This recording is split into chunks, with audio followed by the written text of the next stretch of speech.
네, 틀딱TV 시청자 여러분 안녕하십니까? 오늘은 만주, 지난번에 백선엽 장군과 만주 문제를 좀 말씀을 드렸더니 그 댓글에 여러 가지 논란도 많고 시청자분들이 잘 모르는 부분도 있고, 물론 뭐 저도 모든 것을 다 안다고 말할 수는 없지만 제가 아는 한에서 만주에 관한 얘기를 좀 더 드리려고 하는데요. 오늘 우선 첫 번째로 이승만 대통령이 독립운동할 때 만주하고 관련해서 굉장히 긴밀한 활동을 한 적이 있습니다. 근데 많은 사람들이 그걸 잘 몰라서 만주라는 나라가 어떤 나라고 그 만주하고 관련해서 이승만 대통령은 어떠한 독립운동을 했나 하는 것을 좀 말씀을 드리겠습니다. 요거에 이어서 다음번에는 박정희 대통령이 또 만주하고 얽힌 일이 많잖아요. 많은 분들이 알다시피. 그래서 그거는 다른 영상에서 또 말씀을 한번 드리겠습니다. 우선 만주국이라는 나라는, 그러니까 만주라는 지명이 있는데 아시다시피 만주는 과거에는 간도라고 불렀습니다. 간도라는 게 이제 중간에 있는 섬 같은 땅이라고 해서 간도였는데, 그게 동간도, 서간도, 북간도였다가 이제 그 동간도, 서간도, 북간도를 이제 묘세 지명으로 치면은 중국에서 그 동간도, 서간도, 북간도로 만주를 구분하다가 이제 중국이 지금은 요녕성, 길림성, 흑룡강성, 열하성 이렇게 4개의 중국의 자치 지역으로 구분이 돼 있죠. 이런 지역적 구성으로 돼 있는 게 만주인데, 그 만주에 그 당시 만주국이 성립할 때쯤에는 인구가 전체적으로 한 3천만 명이 살고 있었다고 평가를 하고 있습니다. 역사학자들이. 그 만주국은 1932년에 공식적으로 설립해서 1945년 2차 대전 태평양 전쟁에서 일본이 지면서, 특히 이제 소련이 일본과 싸우면서 만주국이 이제 결정적인 타격을 받죠. 그래서 이제 만주국은 역사 속으로 사라지는데, 이 만주국하고 관련해서 이승만 대통령이 쓴 유명한 책자가 하나 있습니다. Koreans in Manchuria라는 책자인데요. 번역을 하면은 뭐 만주에 있는 한인들이겠죠. 이 책자가 어떤 책자고 내용이 어떤 건지를 좀 설명을 드리겠습니다. 또 그거하고 관련된 만주의 역사적 배경을 좀 말씀을 드리겠습니다. 만주국은 32년부터 45년까지 일본이 후원해서 만주에 성립시킨 국가죠. 1905년 러일 전쟁에서 승리한 일본이 남만주에 철도를 건설하고, 이 철도에 관한 자료도 아마 화면으로 보실 겁니다. 이를 보호한다는 명목으로 만주에 관동군을 주둔시키면서 세력 확장을 도모했습니다. 만주의 군벌, 중국의 군벌이 있죠. 만주의 토착군벌 장장림은 일본의 후원을 받으면서 중국 국민당 정부 장개석의 북벌에 대항하고 있었으나, 일본이 더 이상 장장님이 이용 가치가 없다라는 판단을 하고 일본에 의해서 폭사를 당합니다. 장장님이. 그래서 장장님의 아들 장항님은 중국 국민당하고 손을 잡고 일본에 저항하기로 결심을 하죠. 그러니까 이제 일본이 여기에 자극을 받아서 이제 만주를 아예 장장님을 통해서 간접 통치하는 방법, 군벌을 통해서 간접 통치하는 방법보다 아예 우리가 직접 관리하자 하면서 이제 만주국을 세우고 병참기지로 만드는 그런 배경을 가진 게 만주국입니다. 그래서 관동군을 중심으로 아시다시피 1931년 봉천역 근처에 유조호 근처에서 이제 일본이 만주 그 철도를 스스로 파괴하고서 이게 중국이 한 거다라고 이제 핑계를 삼아서 군사행동을 개시하고, 그래서 일본이 만주를 군사적으로 점령하고 나서 1932년에 만주국을 세우고, 그 만주국의 이제 우두머리로 후이라는 청나라의 마지막 황제, 영화도 많이 여러분이 보셨을 것 같은데, 그 후이를 이제 만주국의 형식적인 지도자로 내세우고, 아까 말씀드린 바와 같이 지금의 요령, 라오닝성, 길림, 지린성, 흑룡강, 해룡장성, 열하, 러하, 이 4성의 주민 약 3,000명을 다스리는 위성국가를 세운 게 만주국이죠. 이 만주국에는 그래서 이미 그 당시에 한인들이 한 100만 명 이상, 정확한 숫자는 알 수가 없는데 최소 100만 명 이상이 우리 한반도에서 넘어가서 살고 있는 그런 상태의 땅이 만주국입니다. 그리고 그 만주국이 성립되기까지 이제 1919년 3.1운동에서부터 20년, 21년 자유시 참변까지 제가 좀 설명을 지난번에 드렸었고요. 이제 만주에 일본이 이렇게 만주국을 세우니까 중국이 열을 받았습니다. 그래서 중국이 열은 받았지만 군사적으로는 일본하고 대항할 수가 없으니까 이제 국제사회의 여론에 호소합니다. 그래서 중국이 일본의 만주 침략이 부당하다라는 얘기를 하고, 국제연맹이 그 중국의 그 부당하다는 주장에 사실인지 아닌지를 우리가 그럼 조사를 좀 해봐야겠다. 그러고선 조사단을 파견합니다. 그 조사단이 리튼인, 영국 사람 리튼이라는 사람이 이제 단장을 하고, 미국, 독일, 이태리, 프랑스, 영국 대표 각 1인이 참여해서 6인 위원회를 구성해서 이제 한 1년 가까이 조사를 하죠. 그래서 1932년 10월 달에 만주 문제에 관한 국제연맹의 최종 보고서가 조사단의 이름으로 총회에 제출이 됩니다. 그래서 총회에서 이 조사단의 결론을 채택할 것이냐 말 것이냐 하는 이제 회의가 소집이 되죠. 그게 이제 1931년 1월 달에 있는 제네바 국제연맹 회의입니다. 그래서 그 최종 보고서의 이름은 자료 화면으로 보시겠지만 제목이 영어로 Appeal by the Chinese Government라고 돼 있어요. 그러니까 중국 정부의 항의라는 게 이제 제목이고, 속칭 일명 리튼 리포트라고 부릅니다. 리튼 리포트가 국제연맹 이사회에 제출이 되고, 그 이사회가 이제 총회를 열어서 이제 결론을 내려고 하는 거죠. 그래서 이 보고서를 기초로 해서 일본군의 만주 철병이 필요하다, 그리고 만주는 중국의 주권이 작용하는 지역이다 하는 결의안을 채택합니다. 그런데 이 결의안이 이제 국제연맹에서 국제사회가 채택을 하자 일본이 열받아가지고 국제연맹을 탈퇴하죠. 그게 1932년 3월 27일 국제연맹을 탈퇴합니다. 이 국제연맹을 탈퇴할 때 이미 일본의 군국주의자들은 이거는 말로 해서 안 되는 일이다, 전쟁을 해야겠다라는 이제 소굴의 결심을 하고 전쟁의 길로 들어서는 것이 이때 내부적으로 결정이 된다 해도 과언이 아니죠.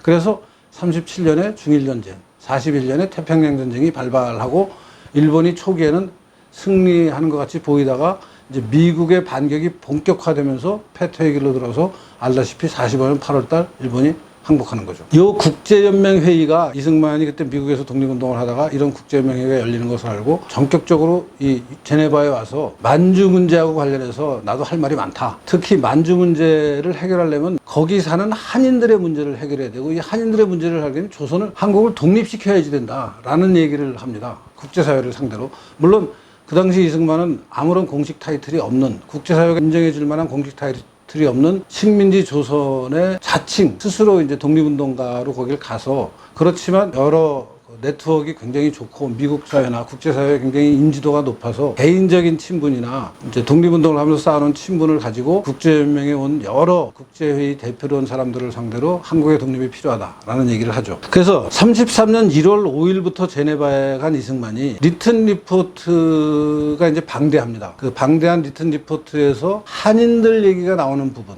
또 조선에 관한 얘기가 나오는 부분을 발췌합니다. 그래서 그거를 자기가 발췌하면서 그 발췌한 내용에 대해서 이 문제는 리튼 리포트가 이렇게 쓰고 있는데 내가 보기엔 이렇게 하는 것이 맞다 하는 자기 의견을 덧붙여요.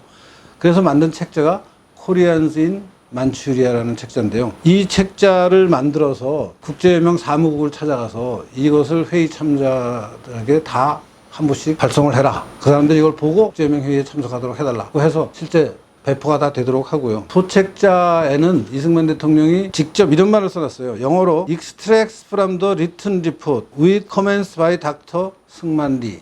그러니까 이승만 박사가 코멘트를 붙인 리튼 리포트 발췌라는 소제목이 붙어 있고요. 그 소제목이 붙은 책자의 머릿말에 다음과 같이 이 책자를 출판하는 이유를 밝히고 있습니다. 제가 한번 읽어보겠습니다. 이 소책자의 목적은 중국과 일본 간의 갈등에 대한 의사결정을 하기 위해 국제연맹 회의에 참가한 각국 대표, 언론, 그리고 억압받는 사람들을 위해 정의의 편에 서고자 하는 모든 사람들과 단체들이 극동의 문제에 대해 올바른 해결책을 마련하는데 중요한 쟁점이라고 리튼 보고서가 지적하고 있는 한인 문제에 주의를 기울이도록 합니다 라고 쓰고 있어요. 그래서 실제 그 리튼 리포트의 내용을 좀 검토를 할 텐데요. 우선 그 여러 가지 자료 보여드리는 것 중에 리튼 리포트, 그 어필 바이 더 차이니스 거버먼트의 표지나 차례의 그 이미지도 좀 살펴보시고, 또 일본이 만주와 중국을 침략하는 그 단계별 점령하는 지역이 어떻게 변화하고 있는지도 한번 보시기 바랍니다. 거기 보면은 아시다시피 1910년에 이제 조선반도를 먹고, 이제 31년 만주를 먹고, 37년 이제 베이징이 있는 동북부를 먹고, 37년, 38년이 되면 상해, 또 인근 배우지, 홍콩 이런 데를 다 중국이 먹어가죠. 그러니까 말하자면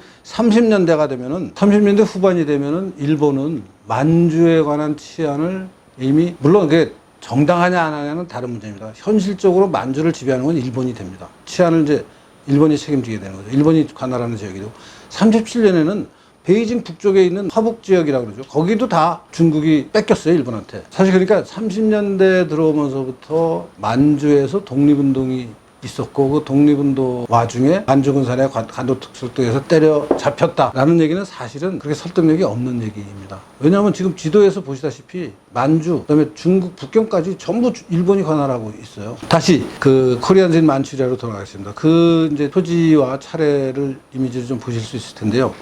이 소책자에서 이승만은 한국과 만주 문제는 분리가 불가능하다라는 설명으로 시작해서 만주에 이주한 한인의 규모는 얼마나 되고 이주하게 된 이유는 무엇인지, 또 여러분이 잘 아는 만보산 사건이라는 게 있습니다. 그 만보산 사건으로 대표되는 한인과 일본인 그리고 중국인 사이의 갈등이 배경이 되는 거기에 사는 사람들의 국적 문제. 예컨대 우리나라 사람이 거기 가서 살면은 인종적으로 종족적으로는 한국 사람이죠. 근데 거기 가서 살면서 그 당시는 일본 국적을 갖다가 만주 국적을 갖게 되는 거죠. 또 뭐 중국 사람도 그런 경우가 있을 거 아닙니까? 그런 사람 중에 일부는, 또 우리나라 사람들 중에 일부는 중국 공산당에 가입해요. 소련 국적을 얻어요. 이 사람들을 어떻게 처리할 것이냐는 게 굉장히 복잡하죠. 이 모든 일의 근본적 배경으로 자리 잡고 있는 만주에 대한 일본의 이해관계, 이런 것들을 설명을 합니다. 또 이 이해관계 때문에 일본이 일으킨 여러 가지 비인도적인 만행, 군사적인 첩보 활동까지도 일일이 낱낱이 까발립니다. 이승만은 이와 같이 낱마처럼 얽혀있는 만주 문제를 해결하고, 그 해결하는 방법으로 그 책자에서 주민 각자가 국적을 선택하도록 하면은 문제가 해결된다. 그 다음에 당연히 조선을 독립시켜야 된다 라는 얘기를 합니다. 그래서 이제 이승만의 말하자면 국제사회에서 우리나라의 독립을 위한 활동의 어떤 그 중요한 부분을 31년, 32년 요때 있었던 그 제네바 회의를 통해서 알 수 있는데요. 요때의 활동이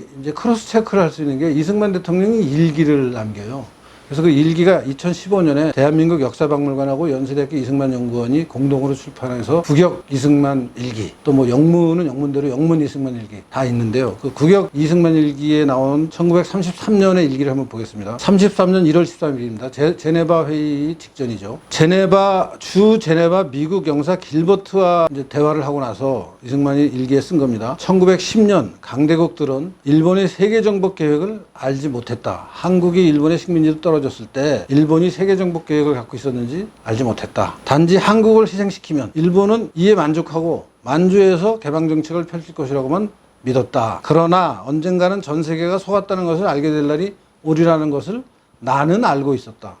이제 지구상의 모든 나라가 한국은 일본의 침략 야욕의 첫 번째 단계였고 만주가 다음 단계이고 이것이 결코 끝이 아니고 더 다음 단계가 있을 것이라고는 사실을 분명하게 알게 될 것이다. 이게 이승만 대통령이 33년 1월달 일기에 남긴 거예요. 33년 2월 4일 국제연맹 노르웨이 대표 랭 박사하고 대화한 것이 역시 일기에 남아 있습니다. 이제 노르웨이 대표하고 얘기한 거죠. 일본은 만주국이 일본에 의해서가 아니라 일부 한인들도 포함하여 서류에 서명한 사람들에 세워졌다고 하면서, 그러니까 만주에 사는 주민 중에 한인도 있고 중국인도 있는데 이 사람들도 만주국 세우는 거에 찬성했다라는 게 일본의 이제 주장이라는 거죠. 국제연맹 내에서는 물론 전 세계에 리튼 보고서가 틀렸다는 인상을 심어주기 위해 온갖 수단을 다 동원하고 있다. 나는 이러한 일본의 서류를 반박할 증거를 가지고 있다. 이를 국제연맹에 제출하려고 하는데 뉴스의 가치를 지니게 되는 준 공문 자격으로 제출하기를 원한다. 즉 자기가 지금 국제연맹에 아무런 공식적인 타이틀이 없으니까 내가 제출하는 것을 인정해달라 하는 얘기를 하는 거죠. 일기가 이렇게 해줍니다. 사무국에게 이를 회원국들에게 돌리도록 요청하려면 중국보다는 다른 회원국이 제출해 주기를 바라며 이것이 현재로서는 내가 바라는 전부다 라고 노르웨이 대표한테 얘기를 한 겁니다. 노르웨이 니네가 내가 만든 이 문건을 국제연맹 회의에서 배포해라. 그러면은 좀 뭔가 공신력이 더 생기지 않겠냐, 이런 이 얘기죠. 33년 2월 13일 일기입니다. 이승만, 나는 2월 13일부터 국제연맹이 만주의 모든 한인들을 비일본인으로 선언하여 중국이나 그들이 원하는 다른 나라로 귀화할 수 있도록 최소한 그들의 권리를 인정할 것을 요구하는 리튼 리포트를 근거로 문건을 작성했다. 리튼 보고서에는 일본이 중국인의 귀화를 인정하지 않는다고 분명하게 지적하고 있다. 그래서 나는 이 문제가 국제연맹의 관심을 불러일으키길 바라며 이 문건을 준비해왔다. 그래서 이제 이런 그 이승만 활동을 우리가 알 수 있고, 조금만 더 32년에 만주국 건국하고 관련해서 지난번에 좀 말씀드린 그 자유시 참변하고 관련된 얘기를 좀 하겠습니다. 만주국 건국 이전의 만주는 중국, 일본, 러시아, 일본의 갈등과 그 틈을 이용한 한인들의 무장 독립운동이 치열하게 전개되는 공간이었던 게 사실입니다. 특히 3.1운동 직후 1920년에 성과가 컸죠. 독립운동이. 그래서 성과가 큰 것을 대상으로 또 일본이 엄청난 군사작전을 개시하고 그 군사작전 끝에 말씀드린 바와 같이 1921년에 자유시 참변을 겪으면서 독립운동의 군사적 역량이 굉장히 타격을 받게 되죠. 이 자유시 참변이 이런 겁니다. 1917년에 러시아 혁명이 성공했죠. 1917년. 묘하게도 박정희 대통령이 태어났는데 그해 이 러시아 혁명이 성공합니다. 그로부터 4년이 지난 후가 1921년입니다. 자유시 참변인데 극동에서는 이제 러시아가 워낙 큰 나라니까 수도 모스크바에서 혁명이 성공해도 이 시베리아 극동에는 이 혁명의 결과가 아직 전파가 안 돼서 제국 러시아 제국의 군대인 백군과 러시아 혁명군의 군대인 적군이 극동에서 싸우고 있는 거예요. 백군과 적군이 백군은 과거의 러시아 제국 군대, 적군은 새로 생긴 러시아 혁명군대가 이제 싸우고 있는데 당시 일본은 백군 편을 들면서 적군과 싸웠어요. 그러니까 일본은 과거 제정 러시아 편을 들고 있었어요. 근데 우리나라 독립군은 일본이 백군 편을 드니까 일본의 적인 러시아 적군하고 당연히 같은 편이 되는 거죠. 이 사람들이 공산주의자죠. 그 당시 독립운동하는 사람들 중에 공산주의자들로서는 당연한 선택이고 공산주의를 따르지 않는 민족주의자들도 일본의 현실적 적인 적군과 우리가 같은 편이다라는 생각을 하지 않을 수 없죠. 그래서 이제 일본의 토벌에 쫓기면서 막 러시아 국경으로 가서 러시아 적군에 이제 좀 우리를 보호해달라라는 요청을 합니다. 적군이 그걸 받아들여요. 근데 적군이 그걸 받아들였는데 이제 백군이 완전히 패퇴하고 적군의 세상이 됐습니다. 러시아가. 근데 그 러시아가 이제 붉은 군대가 세력을 잡고 나니까 일본이 적군하고 또 적군은 일본하고 좀 화해를 해야겠다라는 국제정세의 변화가 일어납니다. 그러니까 일본이 러시아 적군한테 니네 우리랑 화해를 하고 평화를 유지하려면은 우리를 괴롭히던 조선인 독립군들 얘네들을 니네가 좀 정리해줘야겠다 하는 요청을 하고 적군은 적군대로 일본하고 화해를 하려면 그 정도 요구는 들어줘야지 하면서 말하자면 자기들의 이 보호하고 있던 우리 독립군을 해산해서 니네 그냥 이제 필부로 살아라. 독립운동 같은 거 하지 말아라. 만약 그 말을 안 들으면 죽여버리는 일이 벌어지는 거죠. 이게 이제 자유시 참변입니다. 엄청난 숫자가 죽고 그때 이제 말을 안 듣는 사람들은 시베리아에서 중앙아시아로 이주를 당합니다. 강제로. 그래서 그 중앙아시아에 한인들이 가게 되는 이유 중에 아주 큰 사건이 이 자유시 참변이죠. 이렇게 만주가 이제 일본의 시안이 이제 자리를 잡고 나니까 이 자유시 참변 이후에 물론 소규모로 지난번에 말씀드린 대로 이제 소규모의 독립군 활동을 하는 사람들이 그 사람은 대부분 중국 군대, 소련 군대 아래서 들어갑니다. 독자적인 독립군은 활동할 여지가 없어지고 이분들이 이제 생존하기 위해서 막 주민들의 식량을 좀 어떨 때는 막 달라고 해서 협조를 받아서 먹는 게 아니라 막 뺏어 먹고 하니까 이제 나중에 마적단 소리까지 나오는 거예요. 비적대다 뭐 이런 얘기까지 나오는데 뭐 그 얘기까지 제가 자세히 할 생각은 없고 다만 이제 굉장히 만주의 치안이 일본에 의해서 이제 확보가 되고 나니까 그 당시 있었던 일 중에 하나가 여러분 잊지 말아야 됩니다. 꼭 알아셔야 되는 게 한반도 조선에 살던 사람들이 이제 만주로 가자 하는 어떤 바람이 일어납니다. 마치 우리 60년대 월남에 가면 돈 벌 수 있다. 70년대 중동에 가면 돈 벌 수 있다 하듯이 30년대에는 만주에 가면 돈 벌 수 있다라는 게 우리나라 사람들에 엄청나게 퍼집니다. 가면 금을 캘 수도 있고 장사를 할 수도 있고 새로운 비즈니스를 할 수도 있고 지난 영상에서 말씀드렸다시피 37년 이후에는 만주의 군대에 갈 수 있다. 자원하면 거기서 심사를 해서 우리를 뽑아줄 수도 있다. 이래갖고 우리나라 젊은이들 사이에 만주에 대한 일종의 로망이 생깁니다. 일종의 엘도라도죠. 그리고 만주국은 그때 일본의 그 만철, 이제 만주철도죠.